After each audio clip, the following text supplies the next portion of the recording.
What's going on, guys? Welcome to my channel. This is the flight test portion of my Toad 90 review.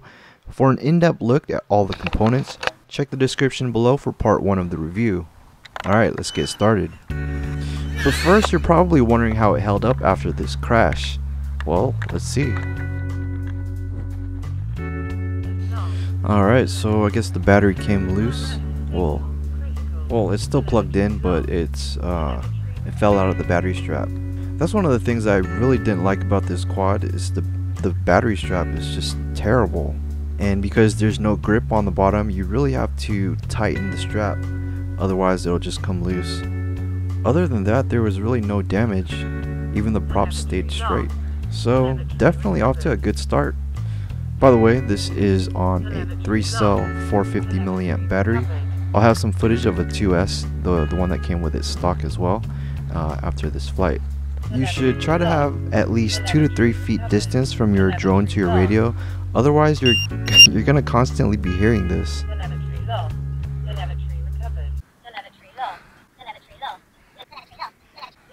It's a little bit easier to see in this location. The other one was just a little bit too bright. Okay, a lot heavier.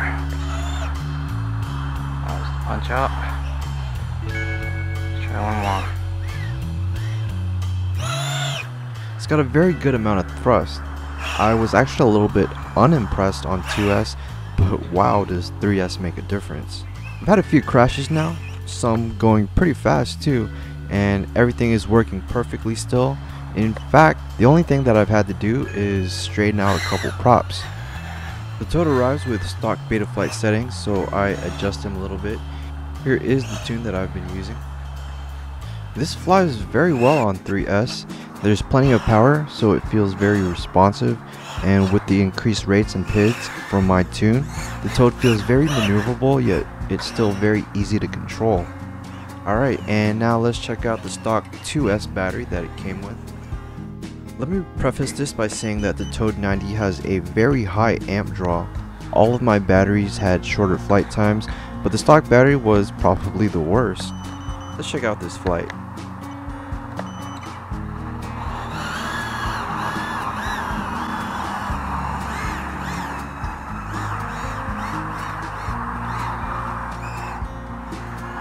Alright, punch out on 2S. It's not bad. I feel like I have to keep reminding myself that it's fast, because I'm sort of used to flying with 3S batteries, and it's one of those things where you get accustomed to the speed and power of a 3S, and anything less just feels slower. So I guess the battery's not that good, because I mean, it's already starting to die, and this was only a minute and 20 seconds into the flight. Obviously a lot less powerful over a 3-cell pack, but power wise I think it will be more than suitable for those who are used to flying a 2-cell pack, and you know, especially for beginners who I'm betting this is probably going to feel very fast to them. So I would recommend beginners starting out with a 2S battery, and once you get more proficient, make the move to a 3-cell pack and it will seriously feel like a different drone. Alright, let's check out some FPV footage. I forgot to mention this earlier, but after those first series of crashes, my antenna broke. The center pin came loose, and when I tried to solder it back, all the blades unbuckled and it was just a huge hassle. So I ended up soldering on a dipole antenna. It's much stronger, and you know, I'm totally content with the way that it performs. So just in case you guys notice an exorbitant amount of noise, check your antenna. It's very likely that something came loose. Alright, this footage is with the new antenna and using a 450 milliamp Infinity 75C LiPo. And I think this gives a good perspective on the high amp draw, as it quickly drops from 12.2 volts down to 11 volts in really no time at all. You can see that it starts breaking up a good bit here.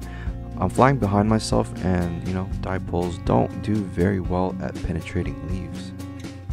It's really give or take when it comes to CP antennas, as they perform better than dipoles, but the dipoles are a ton more durable, especially when we're talking about the kinds of CP antennas that come with these micros, like the one that comes on the Toad. It's just very fragile. And with that being said, I am going to stop talking now. I hope my review helps at least somewhat in whether you will buy the Toad or not. Anyways, thank you very much for watching, and I will see y'all later.